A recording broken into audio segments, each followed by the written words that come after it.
இப்ப பொங்கல் வர போறதுனால எங்க வீட்டை கிளீன் பண்ணும்போது இந்த பழங்காலத்து பொட்டி என் கண்ணில் மாட்டுச்சுங்க. பொட்டி பார்க்க சின்னதா இருந்தாலும் ஆனா வெயிட் பெருசா இருந்துச்சுங்க. இப்படி ஒரு பொக்கிஷம்லாம் கிடைக்கிறதே கஷ்டம். இந்த பொட்டி ஓபன் பண்ணி அப்படி உள்ள என்னதான் இருக்குன்னு பாத்துறோம்னு சொல்லிட்டு நானும் ஓபன் பண்றேன் துரு பிடிச்சதுனால ரொம்ப கஷ்டமா இருந்துச்சுங்க.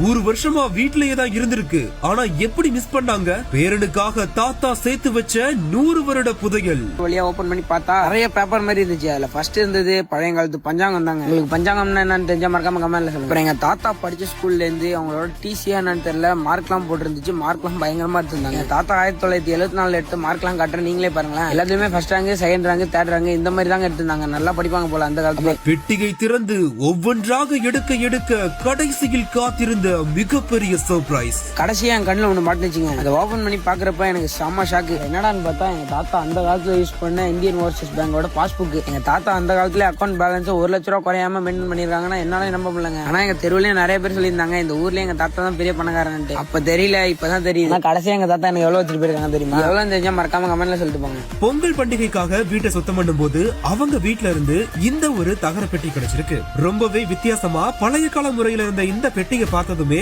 இந்த பெட்டிக்குள்ள அப்படி என்ன இருக்கு அப்படின்ற ஒரு கியூரியாசிட்டியில இவர் பாத்தீங்கன்னா பெட்டி எடுத்துட்டு வந்து திறக்கிறாரு. அப்போதான் யாருமே எதிர்பார்க்காத மாதிரி அந்த காலத்தோட பஞ்சாங்கம் முதல்ல கிடைச்சிருக்கு. அதுக்கப்புறமா அவர் தாத்தாவோட school report card, bank passbook அப்படின்னு அவர் என்னென்னலாம் பயன்படுத்தினாரோ அது எல்லாமே கிடைச்சிருக்கு. முக்கியமா அவர் அந்த காலத்திலேயே பேங்க் அக்கவுண்ட 1 லட்சத்துக்கும் குறையாம மெயின்டைன் பண்ணதுதான் இதுல சுவாரஸ்யமான ஒண்ணே. இன்னுமே தேட ஆரம்பிக்கிறாங்க.